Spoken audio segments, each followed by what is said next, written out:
اعوذ باللہ من الشیطان الرجیم، بسم اللہ الرحمن الرحیم۔ میں ایک ضروری کام سے سفر میں تھا کہ راستے میں نماز عصر کا وقت ہوا تو میں ایک مسجد میں نماز کے لیے رک گیا۔ وضو خانہ میں رش تھا۔ ایک صاحب نے بتایا کہ مسجد کی بیسمنٹ میں بھی وضو کی جگہ ہے، وہاں چلے جائیں۔ میں اس طرف گیا تو وہ مسجد کا مدرسہ تھا جہاں بچوں کی رہائش تھی۔ ان کا سامان پڑا ہوا تھا اور انہیں کے لیے وضو کی جگہ بھی بنی ہوئی تھی۔ نماز میں چونکہ ابھی کچھ وقت باقی تھا سو میں نے وضو کیا اور ان چھوٹے چھوٹے فرشتہ نما صاف ستھرے مدرسہ کے بچوں کے قریب بیٹھ کر ان کی معصومانہ گپ شپ سے مستفید ہونے لگ گیا۔ میرے بالکل سامنے ان کے چھوٹے چھوٹے ٹرنک پڑے ہوئے تھے۔ ان میں سے ایک پرانا سا جستی چادر کا ایک ٹرنک پڑا تھا اور اس کے اوپر ایک جملہ دیکھ کر نہ جانے کیوں میں چونک گیا۔ اس ٹرنک پہ لکھا تھا کہ یہ وقت بھی گزر جائے گا۔ میں بے ساختہ کھڑا ہوا، اس ٹرنک کے پاس گیا اور اس لکھائی پہ ہاتھ پھیرنے لگ گیا۔ میری یہ حرکت بے ساختہ تھی اور میرے گرد پتہ نہیں کیوں دکھ، درد اور قرب کا ایک حالہ سا بن گیا تھا۔ میں نے اس بچے کے بارے میں پوچھا کہ اس ٹرنک کا مالک بچہ کون ہے۔ پتہ چلا کہ وہ اوپر مسجد میں نماز کے لیے چلا گیا ہے۔ باقی بچے بھی جا رہے تھے، میں بھی انہی کے ساتھ اوپر آ گیا۔ میں بظاہر نماز میں کھڑا تھا مگر دوران نماز بھی ٹرنک پہ لکھا ہوا وہ جملہ کہ یہ وقت بھی گزر جائے گا میرے حواس پہ چھایا رہا۔ نماز سے فارغ ہو کر میں دوبارہ نیچے آ گیا اور اس بچے سے ملا۔ میں نے اس کی انگلی پکڑی اور اس کو ٹرنک کے پاس لے گیا۔ یہ 8 سال کا ایک خوبصورت بچہ تھا جس کا نام عبدالشکور تھا۔ میں نے اس ننھے فرشتے سے حال احوال پوچھا اور اس جملے کے معنی پوچھنے لگ گیا۔ وہ ٹال مٹول سے کام لینے لگ گیا۔ میں اصرار کرنے لگا کہ آپ نے اس جملے کو کہاں سے لیا اور اپنے ٹرنک کے لیے اسی جملے کا انتخاب کیوں کیا۔ وہ مسکرایا اور یوں مسکرایا کہ اس کی آنکھیں نم ہو گئیں۔ آنسوؤں کی ایک لکیر اس کی آنکھوں سے نمودار ہوئی اور گالوں سے ہوتی مسجد کے صفوں پہ جذب ہو گئی۔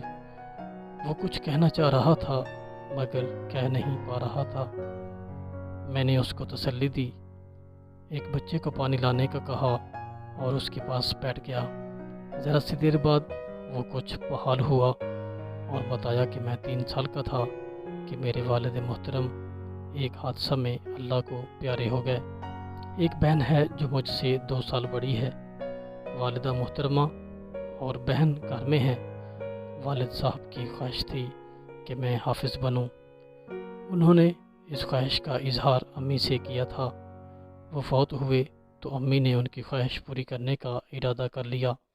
رشتہ دار ہیں نہیں، بس چھوٹا سا کنبہ ہے۔ امی اور بہن لوگوں کے گھروں میں کام کرتی ہیں اور مجھے یہاں داخل کروا گئی ہیں۔ میں 1 سال سے یہاں پڑھ رہا ہوں۔ مہینہ بعد وہ آتی ہیں اور مجھے 2 دن کے لیے گھر لے جاتی ہیں۔ اس دوران ابو کی قبر پہ بھی جاتے ہیں اور بتا کر آتے ہیں کہ ان کی خواہش پہ میں حافظ قرآن بن رہا ہوں۔ میں گھر امی جی اور بہن کو دیکھ کر پریشان ہوتا ہوں تو امی کہتی ہیں، شکورے یہ وقت بھی گزر جائے گا۔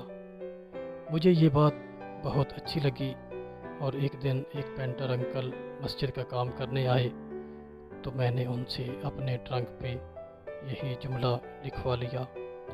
رات کبھی کبھی مجھے دیر تک نیند نہیں آتی۔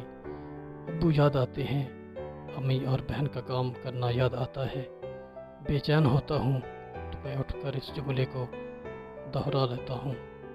احساس کا کوئی لمحہ آئے یا بچوں کے پاس کوئی ایسی چیز دیکھوں جو باوجود خواہش کے میں حاصل نہیں کر پاتا تو میں اپنے اس ٹرنک کے سامنے آ کر کھڑا ہوتا ہوں اور پوری توجہ سے امی جی کے اس قول کو پڑھ لیتا ہوں۔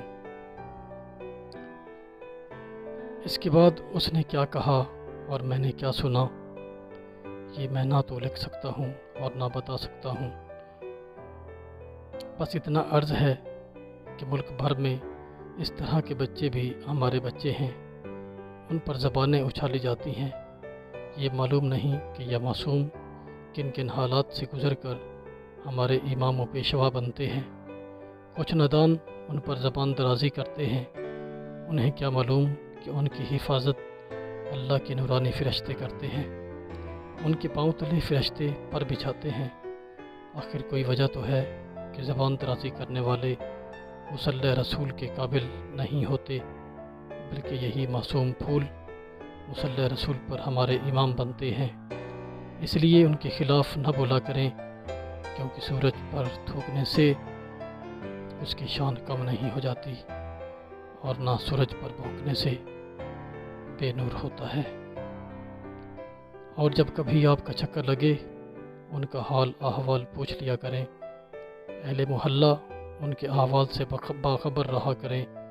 اللہ تعالیٰ کے یہ ننھے منھے مہمان فرشتے ہماری توجہ کے مستحق ہیں، ہمارا فرض ہے کہ ان کا خیال رکھیں، یہ ہماری عاقبت کے لیے مفید ہوگا، باقی وقت تو ان کا بھی گزر ہی جائے گا۔